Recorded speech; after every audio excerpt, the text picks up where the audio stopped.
What's good? I'm Nomad the Native, and you are tuned into the Snippet, a comfortable spot where we let the art spark the conversation. I link with artists, and we take a deep dive into the emotions and context that drive our creativity. So, join us as we connect, collaborate, and converse here on the Snippet. What's good? It is I, Nomad the Native, and today I have a really good guest of mine, a good friend of mine, Kae Roshon. What's up, y'all? What's good with you?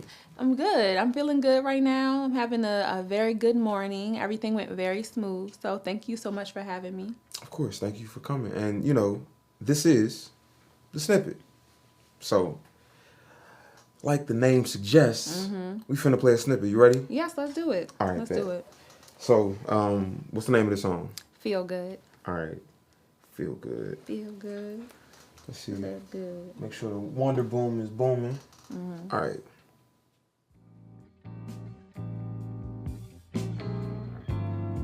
Big three. Feel good, look good, smell good, get right, feel good, look good, smell good, get right. Late night, I'm looking good. He say that it is date night. Got a new apartment, feeling good. We bout to get right. The blunt is in rotation, knows the basics, love the highlight. And my man, he looking good. Got a new whip, see through the green lights. Big three, count my blessings. See them numbers, I see 333. Must be a very sexy summer. I'm just putting in this work so I can switch out on this Honda. I can pop shit on my old self. Let me keep on working hard. Ain't no point of even dragging when I got exactly what I need. New crib, great cat, new opportunity. I love it. Hey, I was hearing the little harmonies in the background. I was hearing them. That's my girl. You already know who that's it. Who That's that Logan? is. No, I guess. That's you? Nope. Start with a G and with it. That's Jetty? Yep. She killed that. I was like, and it's crazy how we recorded it because like she put hers towards the end, and when I came in here with Cap, I was like, yeah, throw her vocals throughout the song. Like we moved her around all Like, over the place. I was just sprinkle around. yeah, and I loved how it turned out. So I love that song. I love that too. Yo, so like, this is a sidetrack from talking about the song, but like in general, I do enjoy like when you're collaborating with other people and they bring something interesting to the table, and you're like, I'm actually going to like take this Take that and and put it all manipulate over it, the place. play around with it around the entire song. Exactly. That's why I was like, I love this. I was like, let me move, because I wanted her harmonies. I love how she harmonizes everything. So I was like, let me just move that around throughout and make it a part of the beat. And it just came together so beautifully. So I was like, I love this song. I love the fact that the song is more upbeat. I kind of rap about a bunch of stuff. So I was like, I want to make something more, Feel good. yeah, feel good. Like, yeah, it's been a lot of good stuff that happened this year. So I'm like, let me put that together. So yeah. I love this. Do you always write from where you're at, like what's happening in life? So I might write about where I'm at, where I was, and where I want to be. That's kind of how I look at it. So I like sometimes certain music I make, I call it like manifestation music. 'Cause it might be something I want to do, and then I might make something from like the past. So I'm all over the place. It depends how I feel. And I think like for this song in particular, like it was kind of like present, like what I was doing right now. I like moved, got my own place, like got a new car, got my car fixed, like got a whole bunch of little stuff done, started studying for this test. Like it was a lot of transitional things that was happening where I was just like, I just want to feel good, like make sure I put that in the air and keep that like positive energy going. Okay. Yeah, that makes a lot of sense. Because you've got good things going on, so you want the music to feel good as well. Yeah, and you had bad days, but let's keep not that dwell at on bay. that. We're not about to put that out in the air, like. What happens when you do have bad days, or what happens when you're having not so good of a time? I throw up fits. Like, no. I try to, like, do some yoga and that's what I'm trying to do now. I work out and I, like, kind of just stay to myself. I'm very big on, because I'm moody. Like, I'm a Cancer. So I'm very big on, like, if I'm not in a mood, I want to be away from people. I go hide, like, in that crib and just smoke my little big joint, chill, watch a movie, look mad, have my little mean face on. My little big Yeah, joint. and sometimes I write too. Like I'll take that time to just kind of be in my own shell and kind of like recharge. Yeah. I've heard in the past that you've identified as a perfectionist. I identify as a Or perfectionist. you have dealt with perfectionism, and I wanted to double check with you. Do you feel like you battle with perfectionism in your art? Yes and no. I think everyone wants their art and what they want to put out to be perfect. So I feel like, yes, in a sense I do, but then I got to be realistic with myself. Like, everything can't be like the way you want it all the time. Yeah. Like, for me, I'm very much, I will do it multiple times and do it over again until I get it right. So I think that's where I go in, because I'm very big on like tone of things. So I might record a draft and be like, I don't like how this sounds. Listen to it like 50 million times, but change it. Listen to that and be like, no, change it. Like, Yeah. I'll do that. But I definitely know, like, I can't be 100% like perfect. So I try to be a little realistic, you know. So perfectionist, 50-50. I put 50-50. myself in that medium between, like, the fair amount. Yeah.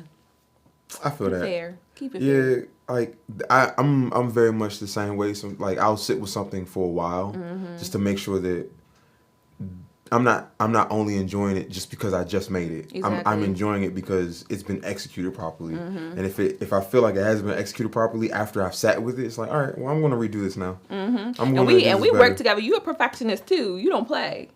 You don't play. You don't know me. Yes, I do. You don't know me. He is a perfectionist, guys. But look, his music is A1, so I don't blame him for it. I don't blame him. Thank you. Thank you. Because, yeah, I feel like there's just like a certain... I don't think there's anything wrong with having standards. I think that, like, if you fall short, it's okay. Yeah. But having a standard that you want to meet is valuable. Okay. How long have you been doing music? I would say taking it seriously for the past 3 years now. But I probably started saying to myself that I really wanted to do music probably a while ago, probably about like 8 years ago at this point. And I've always been a writer. So like I've always wrote a lot of like music and like poetry and things like that. But I just didn't get the studio concept of it. Like that sounds weird, but I just didn't know what to kind of do from that standpoint. So I just write my music down, record myself and things like that. And then my mom, I sent her something. She's like, no, we gotta go to the studio. And then once she took me there, which was a few years back, I was like, okay, like, I like this. So let me start actually going. And then when COVID happened, that's when it changed for me. I think COVID is when I really was like, all right, it's about to be something. Cause I like was bored in the house. Put my studio in the crib, like literally sat there, watched YouTube videos, built a little mini studio. I used a freaking podcast microphone, but we won't talk about that part. Built my studio, recorded my little first little EP, and I was like, yeah, I can do this. Like, this fun. Hey. So yeah. Shout out to moms. Yeah, moms did that. She definitely did. She looked out. She definitely made me fall in love. And she be singing. She sang, so she's into music. So when she saw that, she was like, no, girl, you gotta go. So I was like, all right. And it's been history. Here I am. Okay, I got a question for you. Well, not even a question for real. Finish this sentence. If this rap shit don't work out, ... I'm gonna be good though, cause I'm gonna get some money. Period. Regardless. I'm gonna get this money. I'm gonna get this money regardless. I feel you. For me, if this rap shit don't work out, I'm gonna still be rapping, nigga. I'm gonna still be making. That's facts. I still got bars, nigga. I'm gonna still make these records. Fuck you talking about? Right. No, I feel like for me the same thing, because to me I don't look at it. I used to, like, I think when I first started, I was just like, all right, I hope everybody receives it. I hope everybody likes it and I can make some profit off of this. But then I kind of thought about it. I've always done it. Like, I've always wrote music. I've always had some sort of time where I was recording and things like that. Yeah. So it's kind of like my everyday. I can't imagine me not doing it. It's, to me, my type of relief in a way. So I kind of be 50-50 with it. Like, you're right. Like, it will still happen regardless if it doesn't work out or not. Yeah. Like whatever like the idea of blowing up, or you know what I mean? Like that idea left. I'm like, y'all like, if y'all like it, y'all like it. I hope y'all do. But I'm still doing it. Every other day, I'm back and forth, especially like when I'm like cooking up records, and I'm like, yo, I really love this. I really enjoy that I made this, and it's like I don't know how people are gonna receive it, but kind of like kind of fuck them, not fuck them, but like somebody gonna receive it. That's one thing I noticed about when I started doing music, like the level of people, like it would be crazy. I'll be recording it and I'll be like, yes, like this sounds great, and the level of people who will be like, yeah, I don't know, but like maybe you could do this, or maybe you could fix this. Like I've noticed so much criticism within it, and critique within it, which of course I'm thankful for, because I always like to get insight as well for things that I can think like that I can fix. I can like do that. But basically I was just like, when I saw that, I was like, I'm doing this because I like to do it. Like, because people gonna say something regardless. Like, like people have something to say about like classic records from like all-time greats. So it's like, it's like, you know what, I'm still doing my thing. That was actually one of my questions I was going to ask you later, is how do you handle feedback and criticism? Still do my thing. I used to, so I'm not gonna lie, like when I first started, I used to get so annoyed. I'd be like, here we go with this, especially from people like who don't do that shit. Like you don't understand like the level of how many times I was in here fixing this, or like what I was doing when I was doing the work and things like that. And I used to kind of look at it like, you don't even do this. So like, but then I had to think like at the end of the day, people still are, those are the viewers. That's who's like listening to it. So it's just like, if you fuck with it or whatever, I'll definitely hear you out on different things, because I have got good advice from a lot of people too, that came out of that. But now I just kind of ignore the shit. I'd be like, oh, you don't like it? I'd be like, oh, that's fair. I literally say, that's fair. You're allowed to not like it. Okay. Like, that's cool. Or if I get a lot of people who do like it, and they might say little things as well, and I'm just like, all right, like somebody always fucks with it. It's gonna be some people who don't fuck with it. So to me, it's just kind of like I gravitate towards who's really fucking with it and go from there. So that's real. That's real. I always think about like when you ask people's advice or you take on their criticism or their opinion, you're also taking on their bias. And you know what I mean? Their bias may not be the perspective that you're creating from or that you're creating for. So it's like, thank you. I'm usually very appreciative of feedback and criticism, because it allows me to see things from a perspective that I may not have seen, what I'm going through or what I'm dealing with or what I'm working on from a perspective that I didn't consider, because it's theirs and not mine. And then I can kind of take that information and do what I will with it. And sometimes I won't apply it to the thing that they're talking about. I'll apply it to the next thing. That way, and that's what I do too. That's how I battle perfectionism, actually. One of the biggest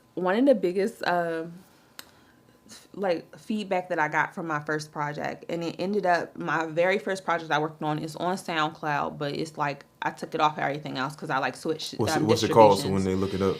What Mood You In. So it's only on SoundCloud, y'all. It's my first project. I literally recorded it myself. That's my baby. So I'm just like, I love that project. But what I will say about it, I cussed so damn much on that project, to the point where now, like, I'm in this, as you can see, I cussed a few times. I'm in this transitional period of my adulthood where, like, I really want to chill on, like, cussing so much. So I've been trying to find, like, different, like, things to keep myself from doing that. And one of those things was, I had someone tell me, they were like, girl, you cuss way too much in this project. Like, it's to the point where if you put that on the radio, all you want to hear is beep the whole time. Yeah, so I listened back to it and I cringed the whole entire time. So I think going forward, all of my projects after that, I literally was like, let me listen to that advice and really kind of level that out. And I felt like it worked for me, like, much better, like, once I did that. I feel that. Yeah. I feel that. I'm going to still throw them out there, though, a little bit. Look, you got to be human. Look, a bitch every once in a while, just make everything a little bitch, spicy, just a little spicy. You know. All right, finish this statement. All right. If this rap shit pops off, ... If this rap shit pops off, we all gonna eat. Hey, we all gonna eat. That's the biggest thing. We all gonna eat. I just feel like that's weird. We need more community with this shit. Like, we definitely need a little bit more community. I feel like the people that I work with, we know that. Like, and that's why I really love everybody that I work with as far as music is concerned. And I just feel like we need to keep that up and definitely bring other people on board as well who is willing to work hard and do what they got to do. But that's literally when I'm on. Everybody about to eat. I love this. Yes. I love this. And it will, because it will pop off. You got a question, my guy? Yes. Yes. Hey, Kay. Hey. If you were to have to define or describe what your artistry is and what does it serve, is it more for money? Is it for meditation or medication? Meditation and medication. 3 M's. That was a good one. That was a good one. I think it's meditation. It's more so I'll put it in this front. I think meditation, medication, and then the money portion of it. Because I think for me, like, in all honesty, like I was saying before, like, it soothes me. Like, I always done it, like, as a hobby. Like, and always did it to kind of, like, if I was feeling a certain way and I needed to write my stuff down and things like that, instead of me writing a full-blown book, I would just write a poem, write rap. So, like, it's always been a meditation for me. Medication, I gotta figure out the term of that. But from what I can interpret from there, I would say medication because, yeah, like, music's my medicine. Like, and it kind of goes hand in hand with meditation, because meditation is like more so of a mental, natural medicine for me. So I would say I relate those two together. And then money, like, I love money regardless. Like, I love me some money, but I'm gonna get it regardless. I do a whole bunch of stuff. So it's just kind of like, I don't put that as a big forefront, but I'm not about to say no to the bread. You feel me? Like, I feel that. No, amen. I think for me, I think it started off as a meditation. It turned into medication as I started to become, as I've grown more in touch with myself and, like, more self-aware. Then I find myself like, all right, I'm, like, talking to myself through music, or coping, or, like, processing what I'm working through, and, like, looking back at the lyrics that I've written, songs that I've written, and being like, oh, okay, I can do better. I think it kind of goes in a similar order of, it started off as meditations where I'm like, just something to ease mind. And like, to do it was to ease my mind. And then over time, as I've gotten to know myself better, I've experienced more, I've grown more as a person, and my emotional intelligence has increased. Like, the things that I'm talking about in my music are almost like healing for me. Yeah. I'm either talking about hurt and, like, healing that wound, or I'm talking about what's on my mind. I'm talking about what I'm going through, and it's kind of getting me through that. It's like a healing. It's the process of healing. I think for me, like, I love my music so much because I think that's when I become vulnerable. Like, I'm very hard up. I try not to be, but I think my coping mechanism is to just be, like, hard up and try not to like, show people the deeper level of me sometimes. And I feel like for me, I've always kind of struggled with that because I can get my feelings hurt and things like that. So I'd be like, nah, I'm not about to really open up. And I think for the music side, that helps me open up and say and express how I feel. I feel that. I feel that. What would you say? Hey, what do you have to say to this person? Hey, yo.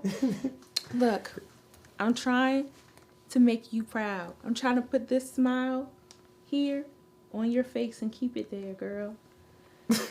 This girl knew. She had dreams, and I think she's kind of like, hurry up and get all of them done. But she's also proud of me. You know, I'm doing my thing. Oh, this is so cute. Where you find this?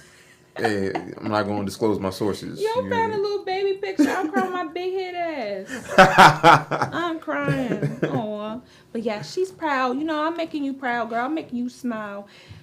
Yes, I did that. Yes. I did that.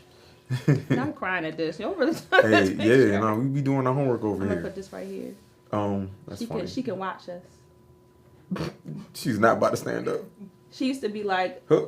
I could barely talk to people. Now look at me on a snippet. I love that. There you Look go. at that. All right, bet. On that note, thank you for coming through, Kae. It was really a pleasure to have you and to talk. Once again, this is the snippet. It's not a sample. It's not a clip. It ain't none of that. It's the snippet. The snippet. It's the snippet. Yes, love y'all. Definitely love y'all. Appreciate it. Sexy summer. I'm just putting in this work so I can switch out on this Honda. I can pop shit on my old self. Let me keep on working hard. Ain't no point of even dragging when I got exactly what I need. New crib, great cat, new opportunity. Hey, yo. Hey, son. Thanks for tuning in. I hope you enjoyed this episode. And if so, then comment, like, subscribe, follow, disagree, whatever. I mean, this is a show by the artist for the artist. So, if you want to be featured, just hit us. There ain't nothing but an email or a DM away. Until next time, peace.